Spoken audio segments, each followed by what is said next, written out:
नमस्कार दोस्तों, एक बार फिर से आप सभी का देव भक्ति की शक्ति चैनल में बहुत बहुत स्वागत है। आज की हमारी कहानी है एक राजा की 7 रानियों का तीसरा भाग। तो चलिए सुनते हैं। महाराज, मुझे लगा कि आपको इसके बारे में पता होना चाहिए, इसीलिए मैं यहाँ चला आया। राजा कहने लगे, प्रधान जी, ऐसी कौन सी चमत्कारपूर्ण घटना हुई है, उसके बारे में हमें बताइए। प्रधान जी कहने लगे, महाराज, हमारा गांव जंगल के पास है। वहाँ पर बहुत से पेड़ पौधे हैं, लेकिन पिछले कुछ समय में वहाँ एक स्थान पर एक चंपा के फूल और कई बांस के पौधे देखे गए हैं। यह पौधे अपने आप उग आए हैं। इन पौधों को किसी ने नहीं लगाया। शुरू में तो हम में से किसी ने भी उन पर विशेष ध्यान नहीं दिया, परंतु अब हम उनके बारे में सोचने के लिए मजबूर हो चुके हैं। महाराज, उन ऊंचे बांस के पौधों के बीच में एक चंपा का पौधा ऐसा है जैसे बांस के पौधे के द्वारा घेरा डालकर चंपा के पौधों की सुरक्षा की गई हो। उन्हें देखकर ऐसा लगता है कि जैसे वह बांस के पौधे खास तौर पर उस चंपा के पौधे के सुरक्षा के लिए लगाए गए हों। परंतु महाराज, यह भी एक सत्य है कि उन पौधों को हमारे गांव के किसी भी व्यक्ति ने नहीं लगाया है। यह सभी पौधे एक साथ अपने आप ही उगाए हैं। महाराज, इससे बड़ी भी आश्चर्य की बात यह है कि यह चंपा का पौधा फूलों से लदा हुआ है, परंतु किसी के भी तोड़ने पर इसका फूल टूटता नहीं है।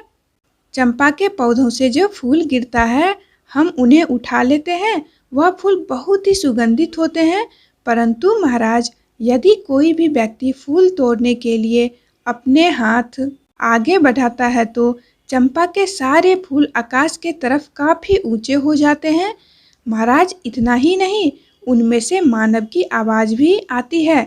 चंपा और बांस के सभी पौधे आपस में मानव की आवाज में बातें करते हैं। ग्राम प्रधान की यह सभी बातें सुनकर राजा आश्चर्यचकित हो गए। राजा के साथ साथ सभी दरबारी भी हैरान थे।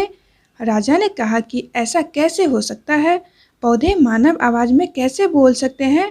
ठीक है ग्राम प्रधान जी, आप हमें यह बताइए कि वह पौधे बातें करते हुए क्या कहते हैं। ग्राम प्रधान कहने लगे, महाराज, जब भी कोई व्यक्ति चंपा की तरफ फूल तोड़ने के लिए हाथ बढ़ाता है तो चंपा के पौधे से आवाज आती है कि बांस भैया, यह गांव के ग्रामीण फूल तोड़ने आए हैं, इन्हें फूल देना है या मैं लगूं आकाश। इसके बाद उन बांस के पौधों से आवाज आती है, ना बहना, लग जा आकाश। इसके बाद चंपा की डालियां इतनी ऊंची हो जाती है कि कोई भी इंसान उन तक नहीं पहुंच पाता। लंबे डंडे से भी चंपा के फूल तक पहुंचना असंभव होता है, परंतु प्रतिदिन सुबह के समय चंपा के फूल जमीन में बिखरे मिलते हैं, जो कि बहुत ही सुगंधित होते हैं। महाराज, आश्चर्य की बात तो यह है कि सभी ग्रामीणों ने फूल तोड़ने की बहुत कोशिश की, परंतु आज तक एक भी फूल अपने हाथों से नहीं तोड़ पाए। यहाँ तक कि कितने राहगीरों ने भी और आसपास के कई गांव के ग्रामीणों ने भी बहुत प्रयास किया, परंतु कोई भी व्यक्ति एक भी फूल नहीं तोड़ पाया। सभी असफल रहे। महाराज, अब तो सभी लोगों ने उस चंपे के पौधे को आकाश चंपा के नाम से बुलाना शुरू कर दिया है।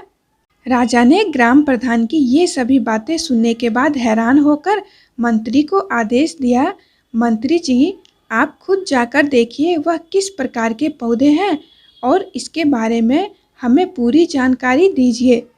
मंत्री जी ने कहा, जी महाराज, मैं स्वयं जाकर देखता हूँ। मंत्री जी इस समय ग्राम प्रधान को लेकर दरबार से बाहर निकल गए। राजा और सभी दरबारी आश्चर्य में यह सब सुन एक दूसरे की ओर देख रहे थे। वह समझ नहीं पा रहे थे कि आखिर सच्चाई क्या है। मंत्री के वहां से जाने के बाद राजा भी यह सोचकर अपने राज कार्य में व्यस्त हो गए कि मंत्री जी गए हैं, वह सब कुछ पता लगाकर आ जाएंगे। राजमहल से निकलकर जब मंत्री जी ग्राम प्रधान जी के साथ उन पौधों के पास पहुंचे तो सभी ग्रामीण भी वहां पर इकट्ठा हो गए। सुबह का समय था। मंत्री जी, ग्राम प्रधान और गांव के लोग आकाश चंपा के पौधे के पास पहुंच चुके थे। वहां पहुंचते ही चंपा के फूलों की गंध उनके नाक के नथुनों में प्रवेश कर गई। चंपा की सुगंध से वह सम्मोहित हो गए। चंपा के पौधों के पास पहुंचकर मंत्री जी ने देखा कि ग्राम प्रधान के बताए अनुसार वहां पर एक चंपा का पौधा था और कई बांस के पौधे थे। चंपा का पौधा बिल्कुल बीच में था और बांस के पौधे उसे अपनी सुरक्षा के घेरे में लिए हुए थे। चंपा की डालियां समान ऊंचाई पर थी, जिसे मंत्री जी आराम से अपने हाथ से पकड़कर छू सकते थे और फूल भी तोड़ सकते थे। चंपा के फूल मंत्री जी के हाथों के पहुंच के सीमा में थे। पौधों की चारों ओर जमीन पर फूल बिखरे पड़े थे। मंत्री जी चंपा के फूल के सुगंध से सम्मोहित होकर चंपा के पौधा की ओर आगे बढ़े। फूल तोड़ने के लिए अपना हाथ आगे बढ़ाया, तभी वहां पर मौजूद सभी लोगों को चंपा के पौधों से निकली हुई एक मानव की आवाज सुनाई दी, जिसे सुनकर मंत्री जी के आगे बढ़े हुए हाथ जहां थे वहीं रुक गए। वह आश्चर्यचकित हो उठे। वह देख रहे थे कि यह सब आवाज चंपा के पौधों से आ रही थी।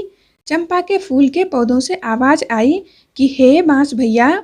हाँ बहन चंपा, यह आवाज किनारे की ओर से बांस से आई। उसके बाद चंपे के पौधे से आवाज आई, हमारे मंत्री जी फूल तोड़ने आए हैं, क्या मैं टूटूं या लग जाऊं आकाश। यह आवाज स्पष्ट सुनाई दे रही थी। आश्चर्य से सभी देखने लगे। ऐसा लग रहा था जैसे 5-6 लोग एक साथ बोल रहे हो। इन आवाजों को सुनकर मंत्री जी आश्चर्यचकित हो गए। ऐसा लग रहा था जैसे उनके हाथों के साथ साथ उनका दिमाग भी शून्य हो गया हो। और जब वे उन आवाजों को सुन रहे थे, ना बहन चंपा, लग जा आकाश, यह वही मंत्री है जिन पर हमारी माँ की जिम्मेदारी थी, लेकिन इन्होंने अपनी जिम्मेदारी पूरी नहीं की, इसीलिए इनके सामने झुकना मत, एक भी फूलों का स्पर्श इन्हें नहीं करने देना। इसीलिए बहन चंपा, लग जा आकाश। और चंपा की सभी डालियां इतनी ऊंची हो गई कि मंत्री जी उसके एक भी फूल को किसी भी तरह से छू नहीं सकते थे।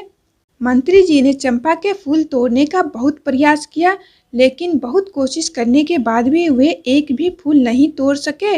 बांस के पौधों में से अब जो आवाज आ रही थी वह मंत्री जी से कह रही थी कि जाइए मंत्री जी, अपने राज्य कार्य का संचालन कीजिए, आप किसी इंसान की जिम्मेदारी लेने के योग्य नहीं है।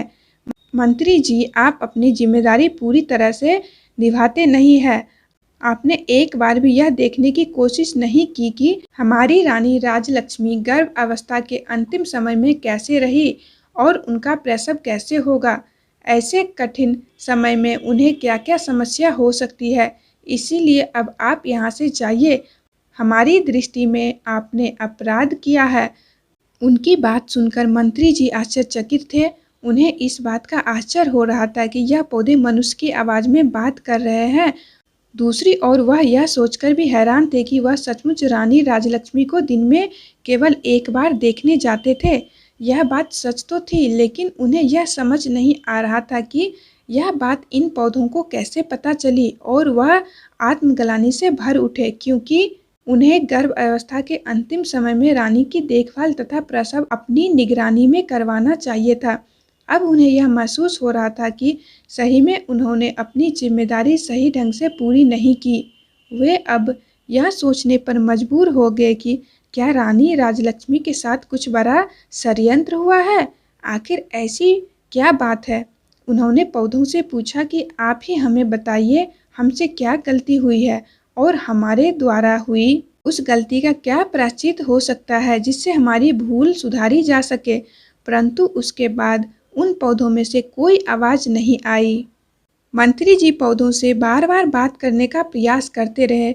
उन्होंने पौधों से कई प्रकार के प्रश्न पूछे, लेकिन उन्हें पौधों की तरफ से कोई उत्तर नहीं मिला। पौधों की तरफ से कोई भी आवाज नहीं आई, लेकिन चंपा की डालियां अभी भी ऊंचाई पर ही थी। मंत्री जी को उनके प्रश्नों के उत्तर नहीं मिले थे। निराश होकर मंत्री जी वहां से वापस जाने लगे। वहां से लौटने से पहले उन्होंने गांव वालों से कहा कि मैं इस बात को महाराज से अवश्य कहूँगा और मुझे पूरा विश्वास है कि मेरी बात सुनने के बाद महाराज इस रहस्य का पता करने के लिए यहाँ अवश्य आएंगे। इसके बाद मंत्री जी वहाँ से अपनी राजधानी वापस आ गए। राजमहल वापस आकर उन्होंने महाराज से सारी बातें बताई और कहा कि महाराज, मुझे लगता है कि राजमहल में कुछ षड्यंत्र तो अवश्य हुआ है। अब मुझे तो अपने ऊपर ग्लानि हो रही है। मुझे ऐसा लग रहा है कि मैं राजरानी की देखभाल अच्छी तरह से नहीं कर पाया। आज मुझे उन पौधों की बात सुनकर ऐसा लग रहा था कि कुछ तो ऐसा हुआ है जो हम लोग नहीं जानते इस बारे में। मैं अपनी तरफ से जानने की पूरी कोशिश की, लेकिन उन्होंने मुझे कुछ नहीं बताया। इसलिए महाराज, मेरा आपसे अनुरोध है कि आप एक बार अवश्य वहाँ चले और स्वयं देखें। हो सकता है वह आकाश चंपा आपको सारी बात बता दे। मंत्री की पूरी बात ध्यानपूर्वक सुन राजा ने कहा, ठीक है, हम स्वयं चलेंगे और अपने साथ अपनी रानियों को भी लेकर चलेंगे, पर राजलक्ष्मी साथ नहीं जाएगी। हम सारे लोग वहां चलकर देखेंगे। मंत्री जी समझ नहीं पा रहे थे कि अब वे क्या करें।